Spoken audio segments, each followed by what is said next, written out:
الحمدللہ رب العالمین والصلاة والسلام علی سید المرسلین اما بعد فاعوذ باللہ من الشیطان الرجیم بسم اللہ الرحمن الرحیم۔ احباب عزیز وقار، آج کی میری گفتگو کا موضوع ہے پردے کے احکام۔ تو میں نے یہ پھر سوچا کہ پردے کے لیے چونکہ حرمت والا مسئلہ ضروری ہے کہ بندے پر کون کون سی عورتیں حرام ہیں، تو لہذا جب ان عورتوں کو بیان کیا جائے گا تو پھر پردے کے احکام بھی بالکل واضح ہو جائیں گے۔ قرآن مجید فرقان حمید میں سورہ نساء ہے، اللہ تعالیٰ ارشاد فرماتا ہے حرمت علیکم امہاتکم، تمہاری مائیں تم پر حرام کر دی گئی ہیں کہ تم اپنی ماں سے نکاح نہیں کر سکتے۔ وبناتکم، اور تمہاری بیٹیاں تم پر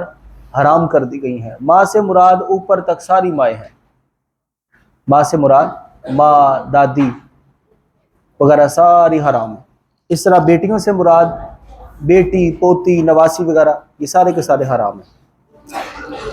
اس کے بعد اللہ تعالیٰ فرماتا ہے وَأَخَوَاتُكُمْ، اور تمہاری بہنیں تم پر حرام ہیں۔ بہن بھائیوں کا نکاح نہیں ہو سکتا، وہ صرف ایک وقت تھا جب مجبوری تھی، اس وقت وہ نکاح ہوتا رہا۔ جس طرح حضرت ابراہیم جناب سیدنا آدم علیہ السلام کے ہاں جو بچے پیدا ہوتا، جوڑا بیٹا بیٹی، اس میں یہ تھا کہ اگلے جوڑے کے اندر جو بیٹا بیٹی پیدا ہوں گے پچھلے جوڑے والوں کا اگلے جوڑے والوں کے ساتھ اس طرح کراس کر کے نکاح ہو جائے گا آپس میں۔ تو وہ ایک مجبوری تھی کہ اس کائنات میں انسانیت کو بسانا تھا، اس وقت وہ جائز تھا، لیکن پھر بعد میں اس کی ممانعت آ گئی کہ بہن بھائیوں کا نکاح آپس میں نہیں ہو سکتا۔ اس کے بعد اللہ تعالیٰ فرماتا ہے وَعَمَّاتُكُمْ،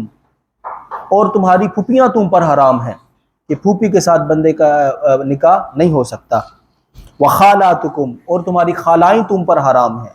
خالہ کے ساتھ نکاح کرنا ابدی حرام ہے۔ وَبَنَاتُ الْأَخِ، اور بھتیجیوں سے نکاح کرنا حرام ہے۔ وَبَنَاتُ الْأُخْتِ، اور بھانجیوں سے نکاح کرنا حرام ہے۔ وَرَبَائِبُكُمُ اللَّاتِي فِي حُجُورِكُم مِّن نِّسَائِكُمْ، اور وہ بچیاں جو تمہاری بیوی کی گود میں ہیں، یعنی تمہارے نطفے سے نہیں ہے، اس عورت کا نکاح پہلے کسی اور مرد سے ہوا تھا، اب وہ پچھلے مرد سے جو اس کی بیٹیاں تھیں وہ بیٹیاں بھی اللہ تعالیٰ فرماتا ہے تم پر حرام ہے، اس لیے کہ وہ تمہاری بیوی کی بیٹی ہے، لہذا اس وجہ سے وہ بھی تم پر حرام ہے۔ اسے بولتے ہیں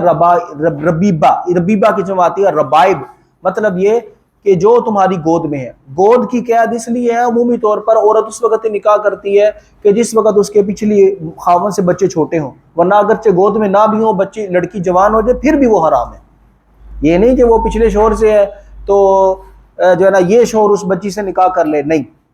یہ صرف جو ربیبہ اس کو کہا گیا کہ گود میں ہو، صرف اس وجہ سے کہ عمومی طور پر وہ گود میں ہوا کرتی تھی، ورنہ جس وقت عورت کی اپنا اولاد جوان ہو جائے تو پھر عورت نکاح نہیں کرتی،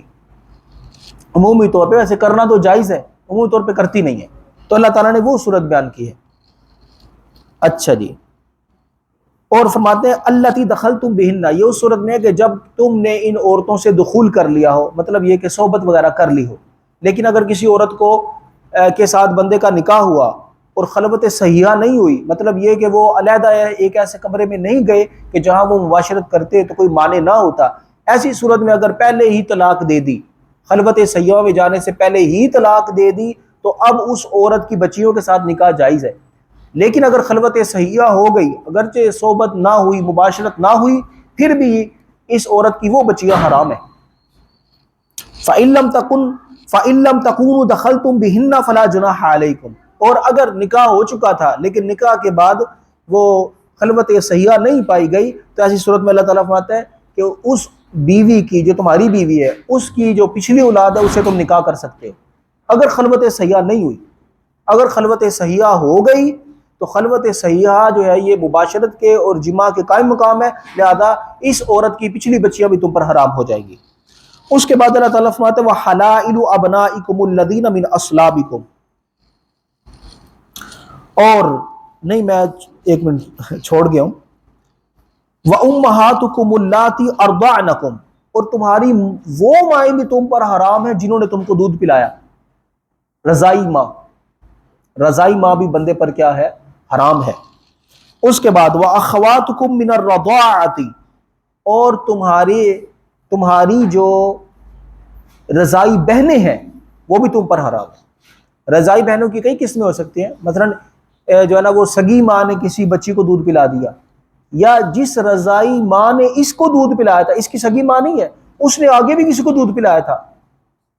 وہ اس رضائی ماں کی اپنی بچی ہو یا پھر اور کسی کی بچی ہو، وہ سارے کے سارے حرام ہو جائیں گے۔ لیکن رضائی ماں یعنی جس بچے کو کسی عورت نے دودھ پلایا، اس عورت کے سارے بچے اس پر حرام ہو گئے، صرف وہ ایک خاص بچہ نہیں جو اس کے ساتھ دودھ میں شریک تھا، سارے کے سارے اس کی اولاد اس پر حرام ہو جائے گی۔ اچھا، ہوگی صرف اسی پر، جس بچے نے کسی عورت کا دودھ پیا ہے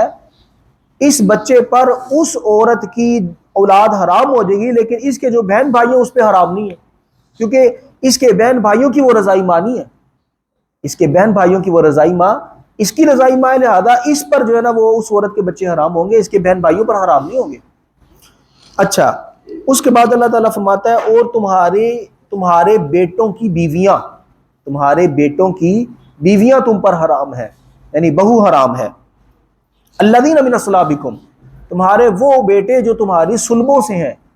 سلبوں کی قید لگا کر ادھر ان بیٹوں کو خارج کر دیا گیا کہ جو بیٹے فقط متبنہ ہے، متبنہ کا مطلب ہے منہ بولے بیٹے، منہ بولے بیٹا جو ہوتا ہے نا وہ حقیقتاً بیٹا نہیں ہوتا، وہ تو پیار کی بنا پہ کہہ دیتے یہ میرا منہ بولا بیٹا ہے، یہ میرا بیٹا ہے، حقیقتاً جو ہے نا وہ منہ بولا بیٹا کہنے سے بیٹا بن نہیں جاتا۔ یہی وجہ ہے کہ نبی کریم صلی اللہ تعالی علیہ وسلم نے اپنے منہ بولے بیٹے حضرت زید بن حارثہ رضی اللہ تعالی عنہا کی بیوی سے نکاح فرما لیا تھا ان کے طلاق دینے کے بعد۔ اسی پر تو کفار نے تانا دیا تھا، انہوں نے کہا دیکھو سرکار مدینہ صلی اللہ تعالی علیہ وسلم نے معاذ اللہ اپنی بہو سے نکاح کر لیا، انہوں نے یہ ایک حوا بنا لیا۔ تو اللہ تعالیٰ نے پھر جواب دیا کہ نبی کریم صلی اللہ تعالی علیہ وسلم کا تو کوئی بیٹا ہے ہی نہیں اتنی عمر والا کہ جو جوانی کو پہنچے،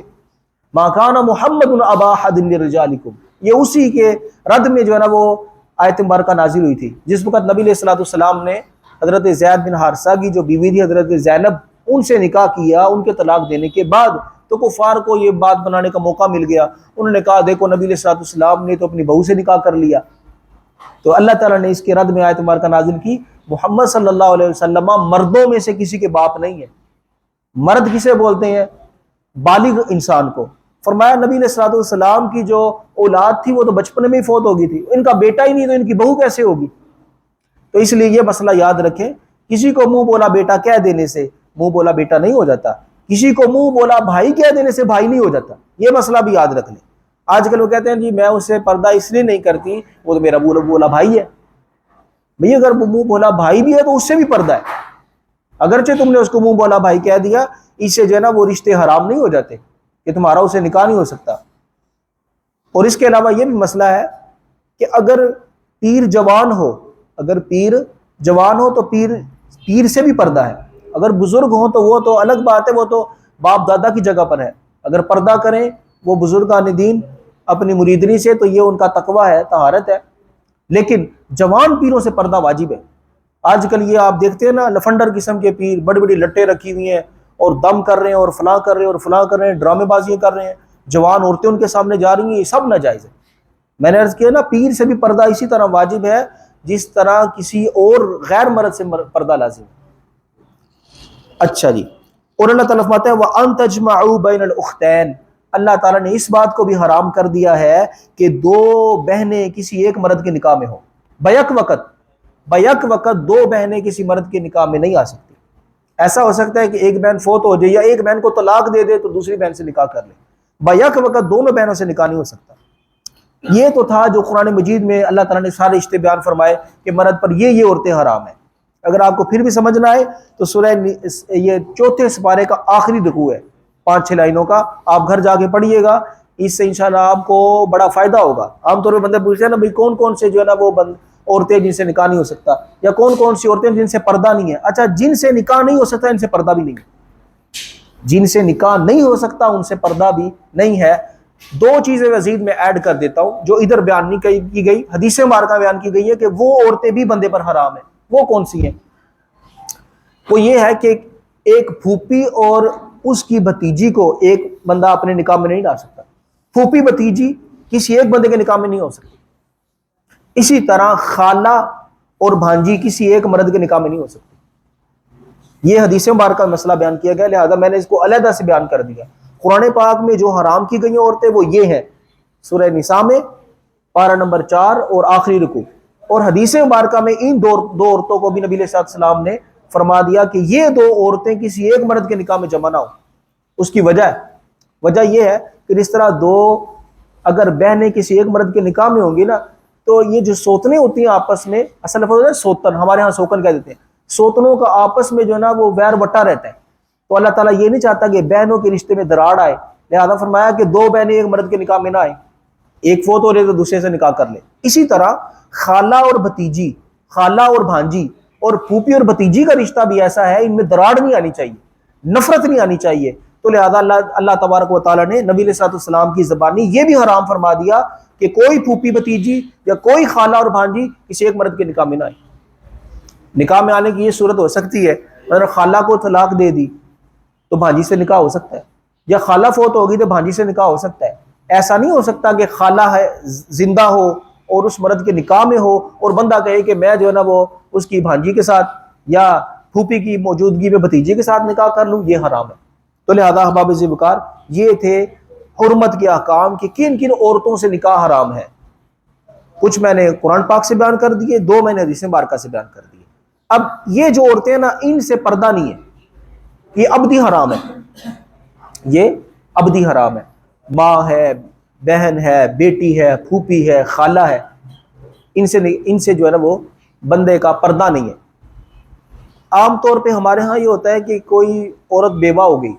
کوئی عورت بیوہ ہو گئی، اب جو ہے نا ہمارے ہاں جس وقت اس کو عدت میں بٹھایا جاتا ہے، یا عدت میں بٹھانا کوئی ضروری نہیں ہے، وہ عدت میں ہی ہے، آٹومیٹکلی وہ عدت میں ہے۔ ایک عورت معاذ اللہ اگر جو ہے نا وہ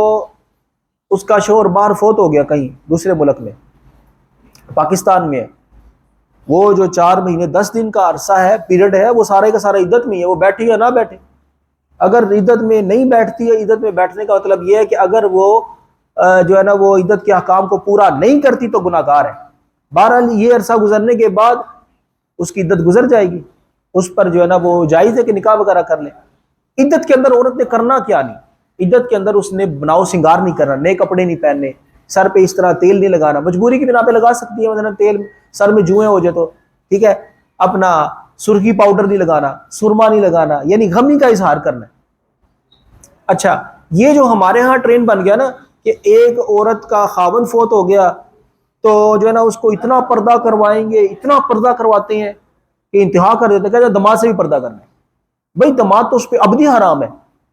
دماد سے تو کبھی بھی اس عورت کا نکاح ہو ہی نہیں سکتا، تو کہتے ہیں دماد سے بھی جو ہے نا اس کا پردہ کرانا ہے۔ حتیٰ کہ وہ کہتے ہیں جی اپنا بھانجے سے اور بھتیجے سے بھی پردہ کرا دیتے ہیں، اور اب تو یہاں تک بات پہنچ گئی، وہ کہتے ہیں جی جو ہے نا وہ اپنا جو ہے نا وہ بھائیوں سے بھی پردہ کروا لو۔ تو یہ سارے کی ساری خرافات ہیں۔ صرف پردہ اسی سے ہوگا کہ جس سے ہمیشہ ہمیشہ کے لیے پردہ ہے۔ عدت میں بھی انہی سے پردہ ہے کہ جن سے پہلے پردہ تھا، یہ نہیں کہ عدت میں کوئی خاص پردہ نازل ہو جاتا ہے، عدت میں بھی وہی پردہ ہے۔ لیکن ہمارے ہاں چونکہ جو ہے نا وہ ایک اپنا یہ جہالت کی بنا پر ایسا ہوتا ہے کہ کہنے عدت میں پردہ کرنا، عدت کے علاوہ پردہ ہی نہیں کرنا، تو یہ مسئلہ بھی خاص طور پر یاد رکھنے والا ہے۔ ویسے یہ بات مسئلہ سمجھ لیں، یہ بڑا باریک مسئلہ ہے، میرا دل ہے میں آج یہ بیان کر دوں کہ اگر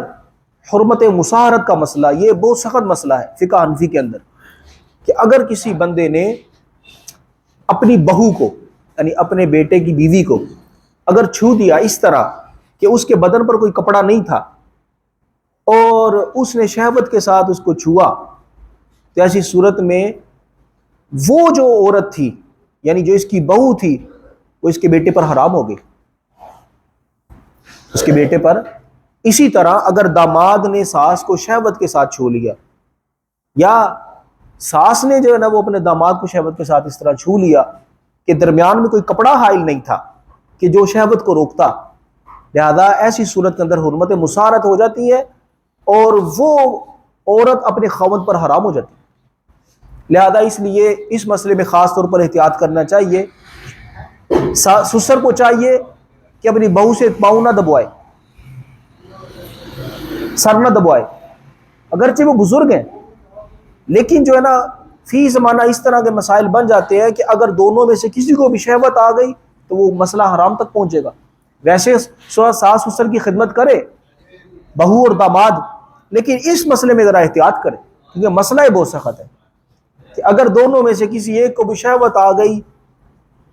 اور ایسی شہوت کہ اس کے جسم پر کوئی کپڑا نہ ہو، کپڑا ہو اور وہ شہوت کو روک لے، وہ الگ بات ہے، لیکن اگر وہ مثال کے طور پر ایک بہو ہے، وہ سسر کو دبا رہی تھی اور سسر کو اس ڈیوریشن کے اندر شہوت آ گئی، وہ انسان ہے بندہ، اس میں جو ہے نا یہ نہیں ہے کہ وہ بندہ جان کے ایسا کر رہا ہے، انسان ہے، کچھ ہو جاتا ہے۔ تو ایسی صورت میں جو ہے نا وہ فقہ حنفی کے اندر مسئلہ یہ ہے کہ وہ عورت اپنے خاوند پر ہمیشہ کے لیے حرام ہو جاتی ہے، لہذا سسر کو بھی احتیاط کرنی چاہیے۔ عام طور پر آپ کو معلوم ہے کہ سسر سے پردہ نہیں ہوتا، لیکن فی زمانہ جو ہے نا اگر کریں تو بہتر ہے، کیونکہ آپ کو پتہ ہے معاشرے میں کیسی کیسی باتیں پھیل جاتی ہیں کہ سسر کے اور بہو کے ناجائز تعلقات کے بارے میں کتنی خبریں گردش کر جاتی ہیں، داماد کے اور ساس کے مسائل جو ہے نا وہ کتنے معاشرے میں عام ہو جاتے ہیں۔ لہذا اگر جو ہے نا یہ ان کے درمیان میں پردہ ہو تو اچھا ہے،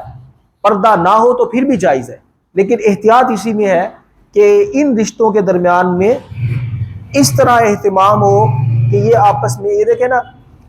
ساس ہے سر پہ ہاتھ پھیر دے، اچھی بات ہے، لیکن اگر اسے پتا ہو کہ میں داماد کے سر پہ ہاتھ پھیرتے پھیرتے اس کو شہوت نہ آ جائے، اس لیے اس میں احتیاط کرنی چاہیے، کیونکہ فقہ حنفی میں اس کا بڑا مسئلہ ڈالا ہے۔ دوسری فقہوں کے اندر پھر کوئی گنجائش مل جاتی ہے، لیکن ہماری فقہ کے اندر اس کا بہت سخت مسئلہ ہے، صرف چھونے سے یہ مسئلہ ہے، اور اگر انہوں نے معاذ اللہ کچھ اور کر لیا پھر تو جو ہے نا کوئی صورت ہے ہی نہیں نا، صورت تو اس میں بھی نہیں بنتی ہماری فقہ کے اندر۔ اس لیے احباب ذوالفقار پردے کے مسائل کا سیکھنا، ان کا جاننا بہت ضروری ہے، اور یہ جو چونکہ عام طور پر یہ ہم مسئلے اس طرح کے بیان نہیں کرتے، یہ تو قاری صاحب کی مہربانی ہے، قاری صاحب نے مجھے ادھر معین فرمایا، میرا تعین کیا کہ آپ ادھر آ کر مسئلے بیان کریں۔ اس طرح کے مسئلے عام طور پر بیان نہیں کیے جاتے، لیکن کرنے چاہیے، کیونکہ معاشرے میں ان مسئلوں کے نہ بیان کرنے کی وجہ سے کس قدر اجاڑ ہو رہا ہے، گھروں کے گھر تباہ ہو جاتے ہیں، بندے کو پتہ ہی نہیں ہوتا کہ بھئی اس سے پردہ ہے، اس سے پردہ نہیں ہے۔ اسی طرح یہ مسئلہ بھی یاد رکھیں، جس طرح میں عرض کر چکا ہوں پیچھے، کہ منہ بولا بیٹا، منہ بولے بیٹے سے بھی پردہ ہے، اور اگر کسی کو آپ نے منہ بولا بیٹا بنانا ہے تو اس کو یا میرا ذات میں بنا لو، یعنی وہ جس وقت چھوٹا بچہ ہو، 2.5 سال سے کم، ویسے تو بچے کو حکم ہے کہ 2 سال تک دودھ پلائے، 2 سال سے زیادہ نہ پلائے، بچہ ہو یا بچی،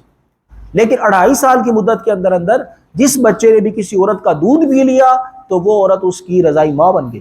اور یہ اس کا رضائی بیٹا بن گیا۔ اب مثال کے طور پہ ہمارے ہاں بچے اڈاپٹ کیے جاتے ہیں، کسی نے کوئی بچہ لے لیا، اب اس کے ہاں تو بچہ ہے ہی نہیں، یہ اس کو دودھ کس طرح پلائے؟ تو اس کو چاہیے کہ یہ اپنی بہن کا دودھ پلوا دے، بہن کا دودھ پلوانے سے یہ اس کی جو ہے نا وہ رضائی خالہ بن جائے گی، تو رضائی خالہ سے ناپردہ ہے، اور رضائی خالہ سے ہمیشہ کے لیے رشتہ بھی نہیں ہو سکتا۔ اسی طرح اگر اس کی کوئی بہن نہیں ہے تو ایسی صورت میں کسی اپنی بھتیجی یا بھاجی کا دودھ پلوا دے، سمجھا گئی؟ اس طرح کی احتیاطیں بڑی ضروری ہیں۔ عام طور پہ یہ ہوتا ہے کہ وہ کسی کا جو ہے نا وہ رضائی بچہ لے لیا، ویسے اڈاپٹ کر لیا، دودھ نہیں پلایا اس کو، اب وہ جوان ہو گیا، اگر وہ جوان ہو جائے اس طرح تو بلوغت کے بعد اس سے بھی پردہ بن جاتا ہے۔ یہ عام طور پر ہمارے ہاں وہ بچے وغیرہ لے لیتے ہیں نا چھوٹی عمروں میں، تو انہیں چاہیے کہ چھوٹی عمر کے اندر ہی کسی ایسی عورت کا دودھ پلا دے، جس عورت کا دودھ پلانے کی وجہ سے یہ بچہ اس عورت پر ہمیشہ کے لیے حرام ہو جائے، ورنہ بلوغت کے بعد مسئلہ بن جاتا ہے کہ جب وہ بچہ بالغ ہوگا تو اس عورت کے ساتھ بھی اس کا پردہ بن جائے گا۔ کیوں؟ اس لیے کہ یہ عورت اس پر حرام تو نہیں ہے، کل کلا یہی جس کو تم نے اپنا منہ بولا بیٹا کہا ہے، اس سے تمہارا نکاح بھی ہو سکتا ہے، کیونکہ حرمت والا کوئی رشتہ نہیں ہے۔ اس لیے ان احکام کا سیکھنا اور ان کا جاننا بہت ضروری ہے۔ اللہ تعالی ہم سب کو عمل کرنے کی توفیق عطا فرمائے، آمین بجاہ نبی الامین صلی اللہ تعالی علیہ وسلم۔